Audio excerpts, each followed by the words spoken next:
Hey, it's Clay, and this will be a video chart on ticker symbol MVES. We will take a look at the 30-minute time frame. Real quick, what do I mean by 30-minute in case maybe you're new to the charts? Instead of each one of these candlesticks here representing 1 day's worth of price action, which is what you would normally see, each one represents 30 minutes. So all this here may look like a few weeks worth of time. It's actually just the past 2 days broken down into 30-minute time slices. I like to do this time frame thing. Does a good job of telling the quote-unquote story of the price, and then makes mapping out levels of support and resistance a bit easier to see. I did this analysis yesterday, so that's where these green and red line annotations are coming from, and want to get some things updated here.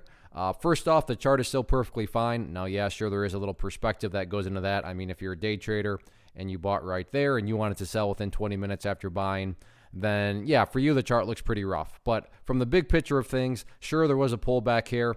But all in all, the price still has plenty of opportunity to build a higher base. And as long as there's higher bases being built over those longer periods of time, that's how long-term uptrends are constructed. And that is still, very much in play in terms of these higher bases.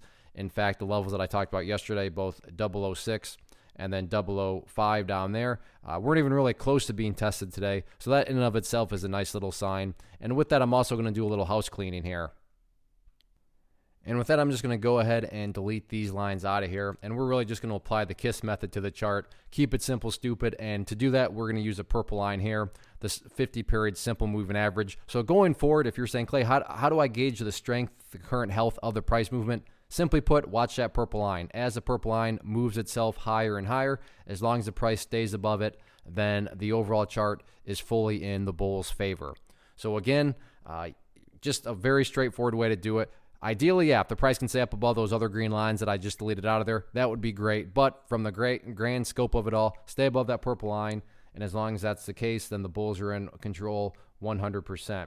Now, what about levels of resistance? Well, 0075 is definitely, the level that's acting as resistance. It's kind of being stubborn. The price gets above it, price drops below it, gets above it, drops below it, above it. You get the point. So this is definitely kind of where the price is caught up here. But what I'm going to do is, move this up a little bit and just kind of make it a little cleaner and up there at 0085. Again, definitely 0075 is that current level that's almost toying with the price where it lets it get above, then it pulls it back down. But 0085, that was essentially where the profit takers stepped in today for the most part. So that'll be the next level. But all in all, resistance levels, I was debating, should I even talk about them? Don't even matter, because what matters is just putting in higher lows, because as long as higher lows are being built, everything else will take care of itself. So a nice day today, some consolidation. We'll see how this one closes out the week tomorrow.